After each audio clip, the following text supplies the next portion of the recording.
most of the hardcore role-playing game nerds out there, they pretty much all hate Dungeons & Dragons 3rd edition and 4th edition, which 3rd edition changed virtually everything, or at least everything that was iconic of the old school D&D. You know, you'll notice that saving throws are completely different, attribute checks completely different. You don't roll strength checks the way you used to.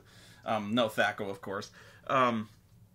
And I think mainly they didn't like having to buy an all-new set of books, because we've got all these books here, and, well, it's starting over. And, you know, especially the kind of guy like me we're obsessive about buying new books.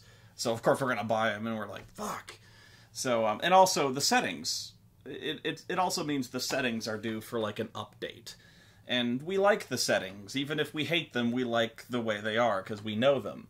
And so, especially 4th edition, Forgotten Realms, I don't like Forgotten Realms, I never did. It was one of those very comic booky settings, where everything was very high magic, everything was very high powered. And it was also one of those things where there were a ton of, I don't know if Mary Sue is the appropriate term to use, but a lot of established properties had major characters, literary characters, like Drizzt Do'Urden and Elminster, like the most powerful mage in the history of ever. And, you know, the various council dudes, and it always raised the question, like, why, you know, if there's these huge world-threatening problems, why doesn't Elminster just deal with it? And that's just kind of the question, like, do you want to play D&D or not? So, and in a few cases, Elminster, there's either a reason he doesn't do it, or he's the one who hires you, so he can deal with it, or whatever. And I believe, I haven't read a whole lot, because 4th edition Forgotten Realms pissed the hell out of me, but I'll get to that in a second. Essentially, like, Elminster had kind of a fuck buddy called, I think it was the Symbol, and the Symbol is like the goddess who runs magic, and so him and her just kind of shacking it up and doing the wild thing. So I think she dies, and this drives him essentially apeshit. I think magic is somewhat corrupted, and he just goes nutty. So yeah, he's not much of a help anymore. And that's another case of, they always stat Elminster in every one of the books, and he's got this absurd number of, like, feats and levels, because of course he's like above 20th level, he's fucking epic level, he's virtually a demigod. So, you know, he's always statted, and everyone's like, well, one of us has to, they always want to try to take him. Especially if they're playing, like, evil characters. I hear less about taking on Elminster than most, but I do know he's been taken on. And then, what really pissed me off about 4th edition Forgotten Realms is they really clumsily, 4th edition introduced a bunch of new races that they were very, very proud of. The Dragonborn, for one. It was essentially, like, big characters who were, like, half dragon, half human. So they're big, scaly, horn dudes who are these very not aristocratic, but like noble, honor-bound warriors, like almost like Klingons, but not quite as belligerent. So you had these Dragonborn, and you had like Warforged and Tieflings, or Tieflings, however you want to say it, that spontaneously just appear. And these I always say Tieflings. These Tieflings are really, again, fundamentally different from the way they used to be. Whereas Tieflings, you used to see them a lot in Planescape. Tieflings were literally half human, half demon, the result of a guy getting, or a girl, usually, whatever, human demon. So, Tieflings in this case are kind of the result of a bloodline that it kind of started way back, and so it's like this bloodline has demon blood in it, and that's just the way you go. And so they have to do that. They had to, like, really just do a bunch of hand waving on how these characters showed up.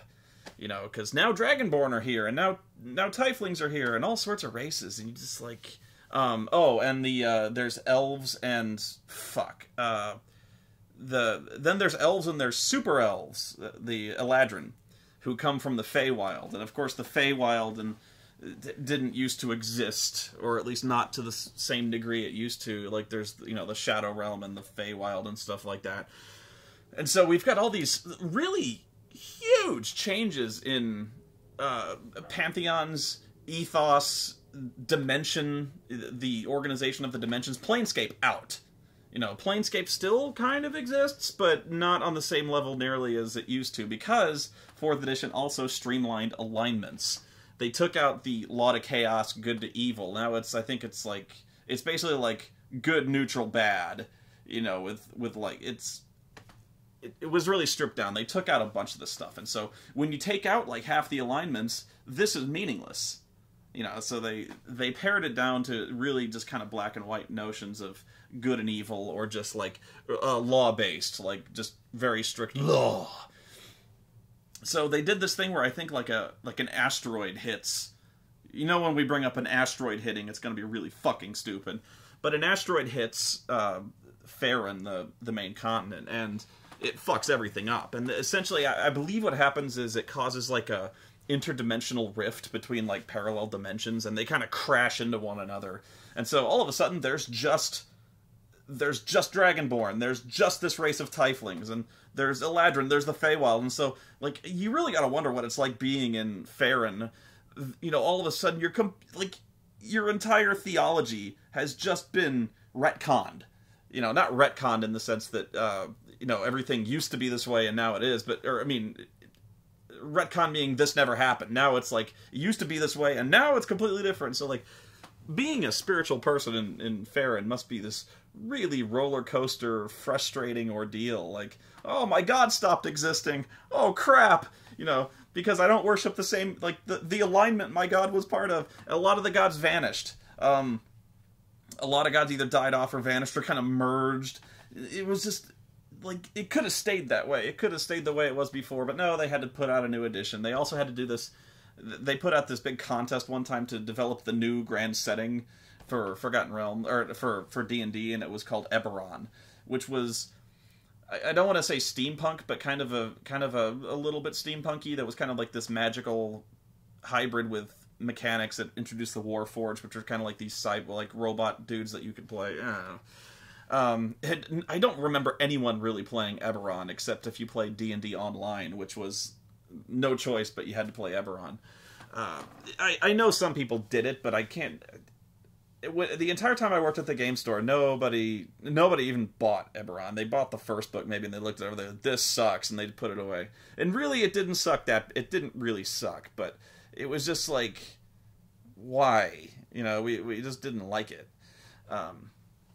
So, you know, Forgotten Realms radically changed. Also, the one cool thing I did like was, you know, it was a big change in the sense that it threw things out of their status quo, like politically, and it changed a lot of things. It caused a lot of problems that were ripe for adventure opportunities.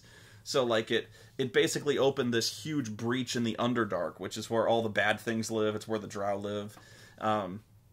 So, like, all sorts of problems kind of billow up from the Underdark. And so, you know, the political landscape changes, borders have changed, and so a lot of countries now seek this opportunity to invade one another. And so I liked that, but what I didn't like was everything else, like, you know, dimensions, gods, alignments, everything is just radically changed. Dimensional travel is completely fucked. So if you like Planescape, you're just done. You know, it's no good, and it was terrible. So there was good and there was bad, but you couldn't really take half of it and leave the other half out. Like, so, because you couldn't just... I guess you could house rule it and say, but so much of the history and the campaign has changed. You can't leave races out. So I made my own setting, homebrew, which I rather liked a lot. That incorporated this, and I think better explained. It was just leave Forgotten Realms alone or end it. And I guess the outcry would have been much worse if they just ended it. But I guess they had to keep on going with the RPGA, the organized play. I don't know. It's complicated, and I know they had to change some stuff, and I know they wanted to bring new stuff in, but it's different, and I don't like things that are different. So, 3rd edition in particular was kind of, I don't want to say universally hated, but among the big nerds like me, we hated 3rd edition. And what's funny was we always played it.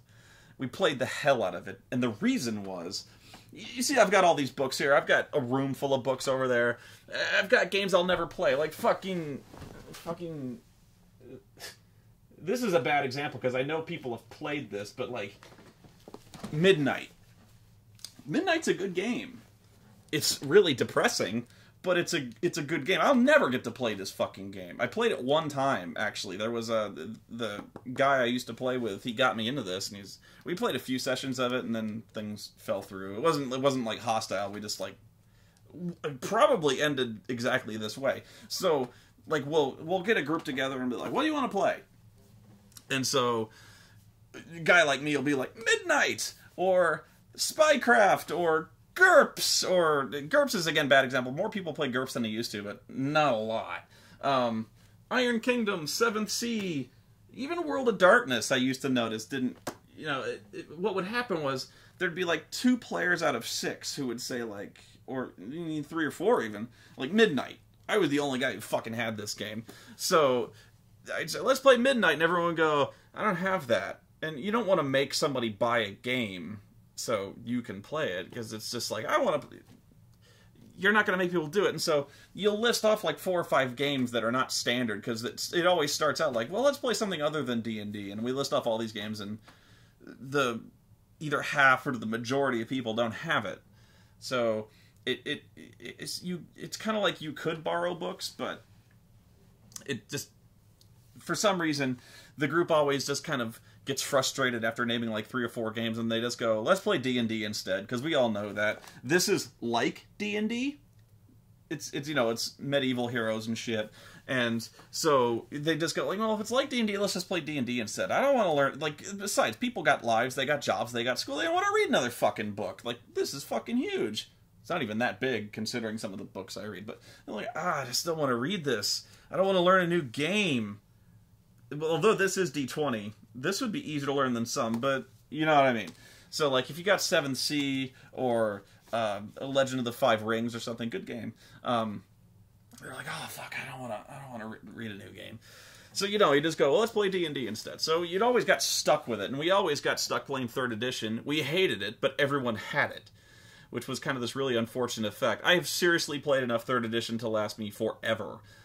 Which is funny because my favorite game right now is Pathfinder, which is 3rd edition if it were fixed. It's so much fun, and it's 3rd edition, but it's almost unrecognizable as 3rd edition because it's good. So I wasn't even that big on slagging 3rd edition. A lot of people were just diehard haters of it, and I've become one. But at the time, I just didn't like it, and I guess I could get into why 3rd edition in particular was really bad. But that's not what I'm trying to focus on. Although, tangent, Midnight, if you want to know what the deal with this is, I have no idea if there's been any new editions. This is the 2nd edition.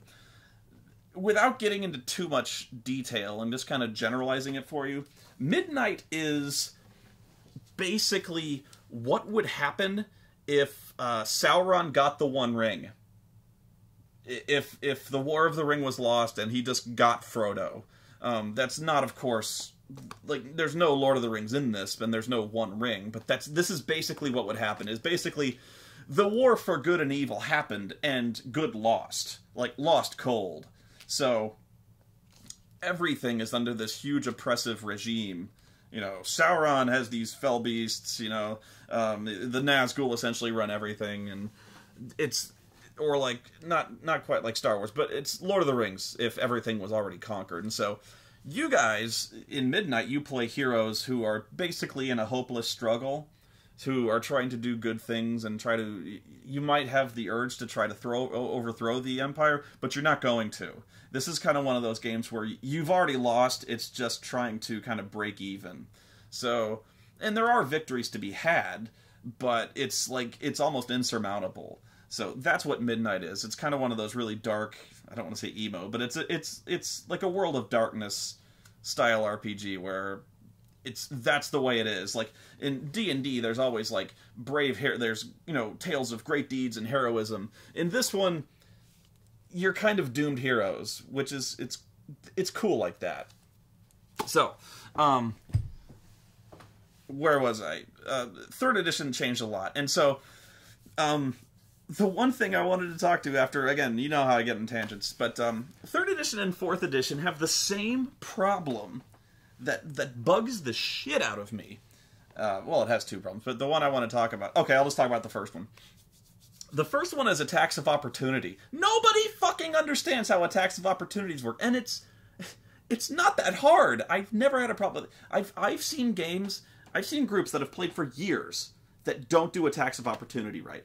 If you don't know what that is, if you're in like close, if I'm fighting you with a sword and we're in sword fighting range, and all of a sudden I decide to like back off or attack somebody else or cast a spell, like so if I try to move away from you and do something else, I'm not devoting my full attention to you.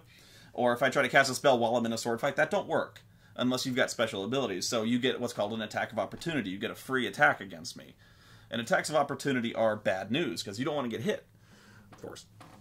So, basically it was if you take any action that's not what's called a double move, which is basically like a retreat, where you're still defending yourself. So if you take any action that is dangerous, like spellcasting or moving and doing something else, you're not devoting your full attention to defense, and you get attacked. Or if you approach somebody or try to move past them, if you try to move past them without engaging them in combat, attack of opportunity. So what the book says is if you try to move through a threatened square, so like around me, I threaten every square around me. So if you try to move through that, I can attack you. Because you can't just run past me. That's stupid. You know, if there's a guy past me, there's a wizard past me and you want to hit him, you can't just run past me and hit him, not without getting at least slashed at first. Otherwise, combat is like this it looks very turn-based, where like, why, in real life, why would this guy be able to run past me? I would hit him at least. So, so many people misinterpreted this as, if you move through a threatened square, as in, if you approach me, stop, and attack, you have moved through a threatened square and I can attack you. So if you approach and attack, I get to attack you first. That's not how it works. You can move into a square without getting attacked, but you can't move through it. And I guess that's the word through that threw a lot of people off. So I've seen so many games where nobody wanted to approach one another.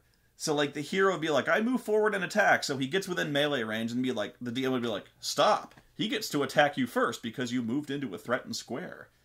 And I was like, are you fucking kidding me? And I know there's going to be a couple people who are going to argue this with me. They're like, no, you're reading it wrong. No, I'm not. It's so simple. And there's even examples in the book that point this out. Like, you can approach and attack somebody. It's ridiculous. But yeah, I've seen this group that was like, they used to be like kind of the anchor group of the store next to mine. And I was just kind of looking over what they were doing, and they were doing it wrong. And I'm like, I was like, stop. I was one of those assholes where I was like, stop the game, stop, please, I can't take it. You're doing it wrong. And I go, what do you mean? And I'm like, why would they be able to attack you if you approach them? And they're like, it says in the book. I'm like, what kind of sense does that make? It doesn't, you know? So, like, again, there'd be, like, a thing where the guy would charge. A charge is, like, if you run towards somebody full bore and attack them to, you know, make your attack kind of a more berserker-style attack. The guy would stop a charge to, like, you get attacked first. So, like, charge, stop. Then the charge would resume. I was like, it's fucking ridiculous. And so a couple of them would still argue, like, that's totally the way a fight would work. If you moved against me, I would hit you first. I was like, read the book. And so, stupid. Attacks of opportunity were one of those things that were like, they were necessary, but they were artificial. Speaking of which, the big problem that was kind of common across 3rd and 4th editions is what's called the Conga line of death. And this would always happen. You might think this doesn't happen all that much. No, in every combat this happens. So, I kind of wish I would... Otherwise, I would show you, like, an example, but I'll try to illustrate. I think you'll understand what I'm talking about here. I don't have any figures. I might. No, what would I do? Hold them up anyway? So, the Conga line of death. Here's how it works.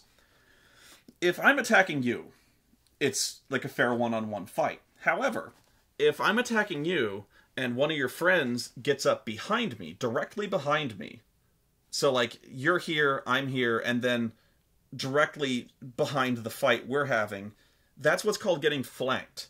To where, now it's a 2-on-1 fight. It's not fair, and I have to divide my attention fighting the both of you. So I'm like, so that's very hard to do, and there's no getting around that, really. Some creatures can't be flanked because they have no distinct front. Like, Gelatinous Cube has no front, so you can't flank one. At least 4th edition, maybe you can. I don't know. I never tried to do it. Never fought a Gelatinous Cube. But, okay, so flanking, what that means is, if you're flanking somebody, you get a +2 to hit them, because they can't defend as well, right? And if you're flanking somebody, or you're helping a rogue, or like a thief flank, thieves are very good at backstabbing. So, or it's what's called sneak attack. I think they made a distinction, like assassins can backstab, but thieves sneak attack, whatever. So, like, if a rogue is flanking you, or you're unaware of him, but mainly flanking, you get what's called a sneak attack, which is so much more damage. You get, especially, higher level rogue you are, you get plus 6-sided dice worth of damage. It's crippling. It's huge. So, in 4th edition in particular, they are the DPS role. Unlike MMOs, they have tanks, DPS, healers, stuff like that. And that in 4th edition, that's intentionally what they were trying to do, is make it, at least in terms of being able to relate to new players, like an MMO, because they wanted to get new players in. Totally agree with that. That's fine. And I'm not going on about how DPS is bad, but that rogues are DPS because they do an absurd amount of damage. More so than a fighter, most times, but it has to be under that special circumstance. So they do more damage, but only if they're flanking, basically. So flanking is difficult to do, but you always are trying to do it. And so there's leader classes that move pieces against their will, or help other pieces move so that you are flanking. That's pretty much their only role, is to move pieces so that they're flanking, so you can get the most bonuses possible. Mainly what they do is they're moving the rogue into position, because that damage is so huge in the game. And even if you're not a rogue, you want to flank. There's no reason not to flank if you can, because you get a bonus, So, flanking. What would happen is, so let's just draw an imaginary board up here, and this will be easy. So there's me, okay? Me, you, to where we're adjacent, okay? And your friend. So there's a line, okay? You guys are flanking me, okay? So my friend now wants to flank one of you guys. So he moves into position to flank one of you. So it's you, me, me. Okay, so we're still in a line. Meaning, you two are flanking me, I'm here, your friend is here, and my friend is here. So you're flanking me and my friend are flanking this guy. Okay, so 1, 2, 3, 4. 1 and 3 are flanking 2. 2 and 4 are flanking 3. Got it? So now it's a 2-on-1 fight for me, and it's a 2-on-1 fight for your buddy. Okay, so you two are getting a bonus. My 2 guys are getting a bonus. So what does your friend do? He moves in line behind my guy. So flanking, flanking, flanking. Okay? So now it's 2-on-1 fights all the way. And it's obvious you want to do this. Why would you not want to do this? And so what forms is the Conga line of death. There's no reason not to do it. And it's like a natural extension of the rules, because flanking good, and there's no way around this. So at some point you've got normally 5 or 6 players and at least 5 or 6 enemies in most combats. So what happens is I approach you, your friend approaches me, my friend approaches him. There we go. So it was, at first I thought, like, I even saw this problem ahead of time, because I was, me, I think about this shit. So I'm like, why would, and I thought, like, no, that wouldn't happen, because most times, like, the battlefield things are chaotic, you can't necessarily maneuver that well. But it always happens. It would always happen. The Conga line would form, and in fact, it got to the point where after the second round, it'd be like, my turn, and they would all just go, Conga! Dut, dut, dut, dut, dut, dut, and every time somebody would move, they would go, dut, dut, dut, dut, dut, dut, and that's what would, it was fucking crazy. And so, how do you get around this? Well, you don't. No, but you can. What you do is, you always got to be careful. And this is big in terms of DMing. You want to try to make most fights memorable, even random encounters. And what I mean by that is either have like a unique monster or have something strange happen, like weird weather, or, you know, someone's feeling ill, or there's something strange about their leader. So give one thing at least, or make some monster weird. But what I like to do is make the terrain memorable at least. So there's things called dungeon tiles, which I like a lot. I have a shitload of them because they're very cool. If you can't draw, like I can't, you can lay down these little tiles, and the tiles have shapes like terrain, forests, and roads, and things in the way. And so they define, like, bad terrain, or terrain that's hard to move over, impassable terrain, you know, or even damaging terrain, like lava flows or sharp rocks or something like that. Mud that would bog you down, or slippery things that you have to make a check or fall down. So, in most cases, you have to remember that most fights, unless, I mean, don't take place in like a big open area. And you're in a big open area, yeah, the conga line is going to form because there's nothing keeping you from doing it. But if you think tactically, there should be terrain, or at least difficult terrain to pass through, okay? So, put some of that in there. Like, if they're in a road, make, like, the center of the road or the sides of the road muddy. So it at least takes, you know, normally it goes like 1 square per, you know, to move to a square, it costs 1 square of movement, obviously. But moving through rough terrain takes 2. So, like, every rough terrain square, it takes 2 squares of movement. Or you can have them make a dexterity check or fall, or have to make a jump check, like put like a fence, you know, like maybe the archers are behind a fence, the enemy archers, and so they have to jump the fence to get to them. So that's like a jump check to get over. A simple one, but one they still have to make. So like jumping a fence is like a 7 or an 8. Unless they fuck it up, which they may, they fall down, or at least say it takes 2 squares to get over if they take their time or something like that. So remember that when you're in a dungeon, have stuff in the way. Have piles of rubble, or have, I don't want to say lava flows, but have like even traps, like really like little flame gouts that periodically spray from the walls, or caltrips. Like maybe do this especially in dungeons where the monsters in there, if they're intelligent, know that they might get invaded. So have them set up traps, or at least difficult things like a palisade, or, you know, those fences with like the logs sticking out to where you can't approach them, you know, or they intentionally create, like, you know what a murder hole is. A murder hole is when you're passing through a castle gate, there's little holes in the front, in the top, or even the bottom sometimes, where if you try to pass through, some asshole above you is just ramming a spear down to where you can't hit him, but he can hit you because you're passing through the fucking gate, and so that's what a murder hole is. Or they're behind like a crenellation, you know those, you know, on a castle where like the walls kind of do this little pattern. That's crenellation. Or an archer slot, which is those little slots in the wall, basically just big enough for an archer to stick his bow out and go poing, and he hides. So that's what's called 9/10 cover in 3rd edition, or superior cover in later ones. So where like there's like 1/10 of the guy showing, and a crenellation is like 50%. So put the guys behind cover. Put rough terrain or impassable terrain, something that they can put their backs to, because if you were in a fight, or if I was in a fight, I wouldn't want to let somebody get behind me. I would put my back to a wall. So, you know, or I would try to be a little more smart about it. I'd try to put something behind me, or put next to someone, or stand as, this is a big thing, and a lot of people do this. They cowboy out on their own to where they're in a position to get flanked.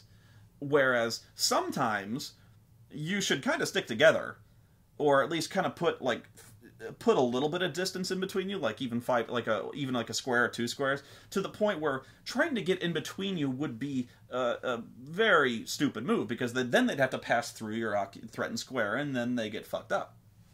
So if you're aware of this, be smart and don't let it happen. In so many cases where it usually is like one character rushes out.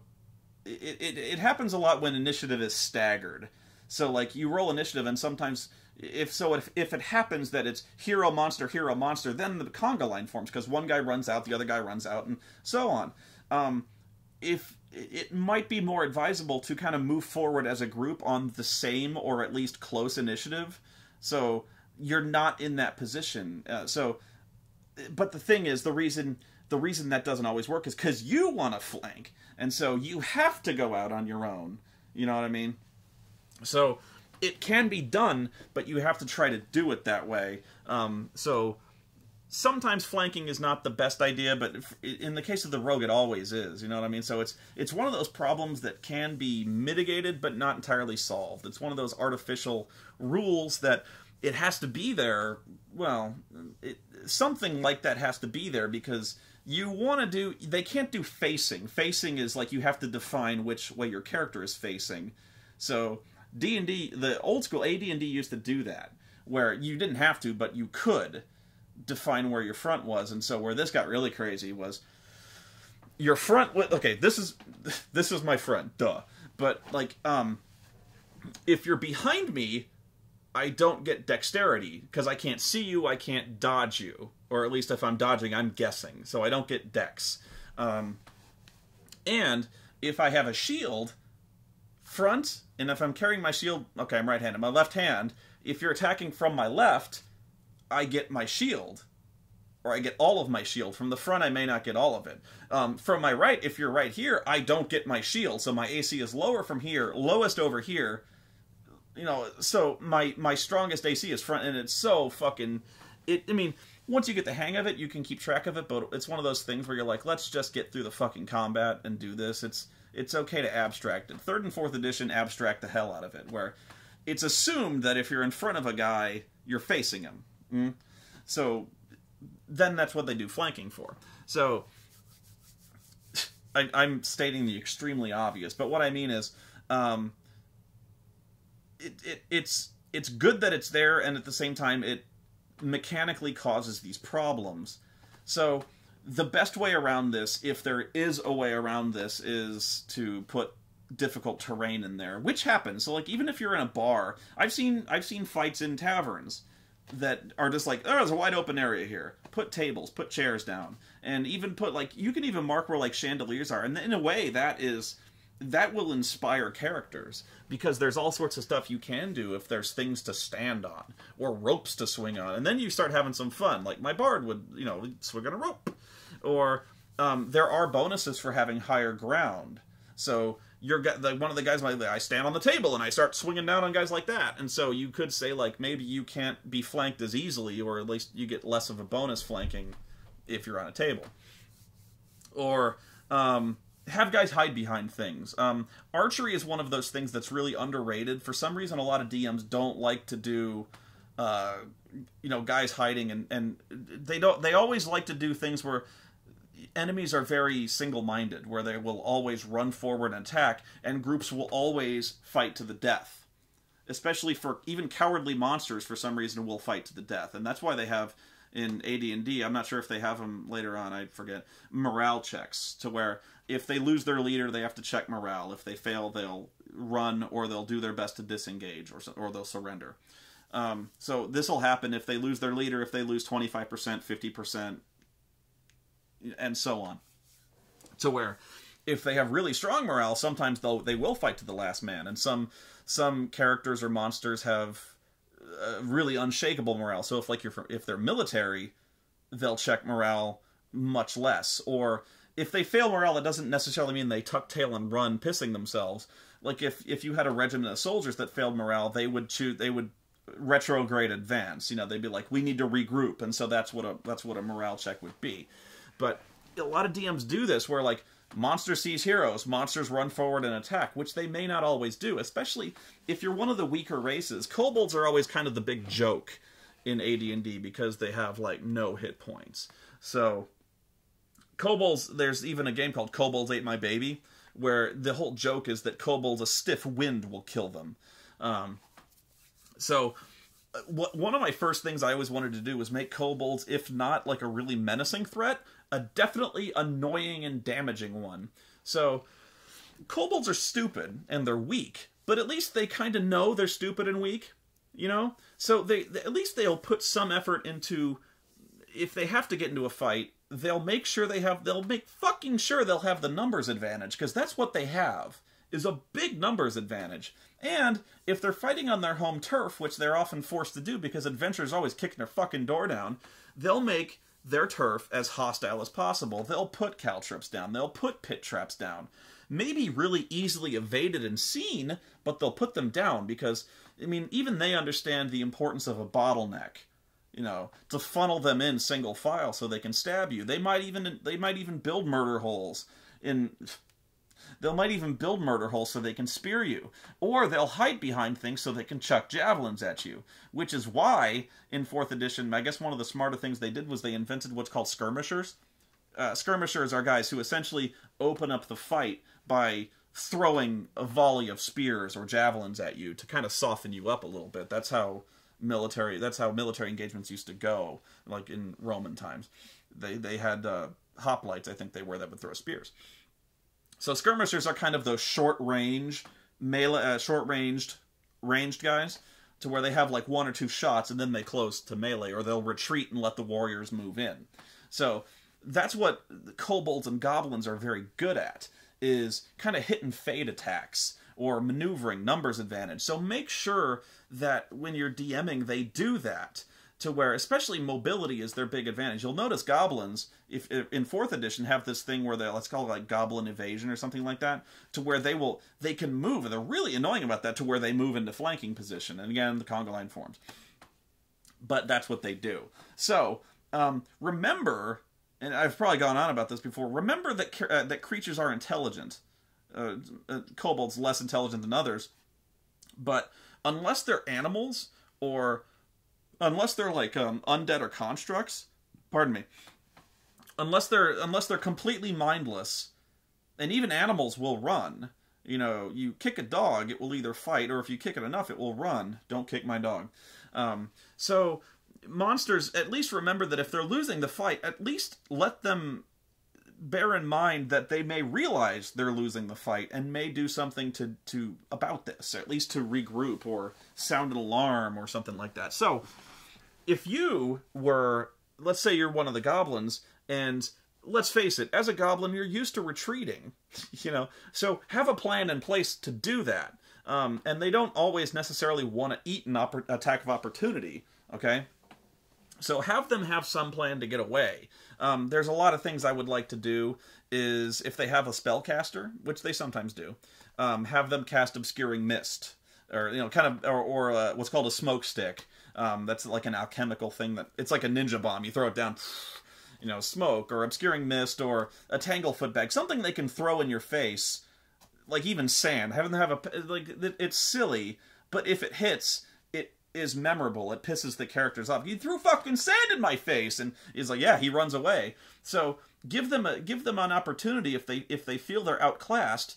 Don't have them run forward like idiots and get slaughtered. Have them move to a more advantageous position and have a more advantageous... Like, even stupid characters, stupid monsters, will have some kind of fallback post.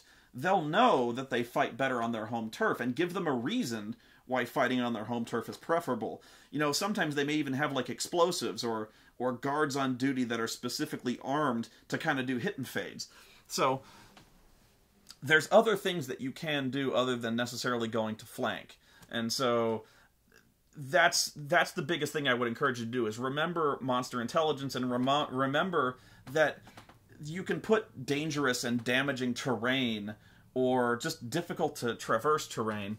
And you'll notice when you go into dungeons, these places kind of lend themselves to things like that. So if you're in a dungeon, think about the kind of stuff that's in a dungeon, even if it's like cracks in the floor, or like, say, when I was in Ireland, there's very rough terrain where it's like stones. It's almost like cobblestones, but imagine cobblestones if between the stones there were like 2-foot jagged creases in between the stones. Perfect for getting your ankle stuck in and snapping it off at the shin.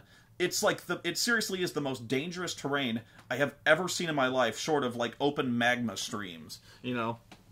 So seriously, if you haven't seen it, it has a specific name, and I can't remember what it is. But, because you have these stones with these jagged fucking cracks in between them. If you step on them, you are certain to break your ankle. I fucking guarantee it. Which happens a lot. And the real bad thing is these rocks, since it always pisses rain in Ireland, these rocks are always wet and slick. So if you're not watching where you're going, even if you step on one of the rocks, if you're not extraordinarily careful, you'll slip, your foot goes into the crevice, and you snap your fucking... It's so dangerous. So do that. Have really dank, moist, damp caves with those little cracks in it. Or just say the rock is really smooth and it's wet. So if you try to move around and you don't have, like... If you don't have boots on, or if you don't... Even if you have, like, boots on, it's really slick and you may fall. Have slopes. So, like, or slopes that they may have to run uphill, which is very difficult to do, or run downhill, which is very easy to do. Stuff like that. Dangerous, like, fungus, or, you know how in, you remember Ultima 8 when you had the exploding mushrooms, which were bullshit, but you could do that, because in D&D it's justifiable, or at least have mushrooms that, if you step on them, release, like, a noxious cloud of pollen that either blinds you or may cause coughing fits or nausea. There's a lot of conditions in these books called, like, nausea, blindness, deafness. There's different levels of nausea, like sickness to the point where you're just abjectly throwing up, or it may even poison you inhaling these spores. There's also what are called screamer mushrooms that I remember very, very well from AD&D, where if you step on them, they make a horrible screeching noise, or if you even disturb them in any way, which alerts everything in the cave, which is why a lot of goblins and monsters will intentionally plant or cultivate screamer mushrooms in there, so do that. I especially like the mushrooms, or they even have fungi in the books are especially dangerous, molds and fungi, because they're not just like your standard kind of mold or moss. These things are so deadly. They're incredibly deadly, and I don't even know if they do them in 4th, or at least not to the level. They would fucking kill you in AD&D. So do that. Have paths of fungus or mushrooms or molds, or even little streams of water that may have things in them, like maybe say there's like a snake or some deadly fish in there, so if they run through it, they don't know what's in there. Or even like really shitty diarrhea water that we've talked about this, to where they, you know, maybe the goblins don't care because they're already sick, or they wallow in their own shit anyway, and so to get them you gotta step in this fucking water, or stuff like that. So, or what especially pisses players off, and I love this, is to have little towers that, especially outside, if you're trying to raid a brigand's post, they're not going to just engage you in an open field. They'll have little archery towers or things they can throw shit down at you, and the only way to get them is to either shoot them or climb up, and good luck with that, you know. So, it's ranged combat especially is where I find a lot of player characters get really frustrated, and that should be the case. You're not trying to be a hard ass. You're not trying to screw them, is what I mean. And so by giving them realistic engagements like that, as realistic as one gets when it comes to exploding mushrooms, that makes it more memorable, and it makes them think smarter. They're less likely to run forward. And I guess my last piece of advice when it comes to avoiding the conga line is to punish the cowboys. By that I mean, if there's a guy who runs forward on his own to do something stupid, you know, he thinks he's so badass, like the fighter or the barbarian. I mean, I guess that's what barbarians, what they do, but they need to be smarter about it. If they just run right into the middle of them, punish the shit out of them. You need to make them realize that they're working as a group. And if they're not working as a group, they're going to get picked off. Because, especially the weaker races, like the goblins and shit like that, will tend to wolfpack people. Wolfpacking is they'll find the weakest guy they can find, surround him, mob him, and kill him first. So, or they'll find the most dangerous guy. So, that's why I don't remember if I've done a video on this, but in fact I probably haven't. I'll just give it to you. Never dress like a wizard. Never. Because if you dress like a wizard, it's a bullseye right here. Never dress like one. So, if you're dressed like one, intelligent and dumb creatures will recognize that that's the asshole throwing spells, and they'll mob you if they can. If not, they'll either, depending on what they're thinking of, they'll either mob the weakest guy or the strongest guy, because they're like, we got to take this guy down first, or well, we have to drop this guy because he's healing them. Whatever is the most irritating guy at that point, they'll wolfpack that guy. And so the player might whine that you're picking on them, and it's not because you're trying to kill them as a DM, it's because these guys would wolfpack you, you know? But don't do that. Don't pick on them, but like, there's a time when you're picking on them, and there's a time when you're rightfully punishing them for being stupid, if that makes sense. So if it seems like a lot of times, if you've seen me DM at all, if it seems like I'm a hard ass about this, I am, but I don't think I'm being unfair. I don't think I'm being one of those killer DMs. Specifically because of that reason. Is because if they're being dumb, I punish them for being dumb, but I do it fairly. So, that's my last advice. Does it fix the conga line, any of this? Not really. You can try to mitigate it, like I said, but that's the best you can do. If there's a reason not to play 4th edition, and there are many, 3rd and 4th edition, it's because of that. Other games, I think, handle it a little more elegantly. And the reason I think a lot of people don't like 3rd and 4th is because it changed it from an RPG to a miniatures war game. A good one, but it's less about role playing as much as it is really kind of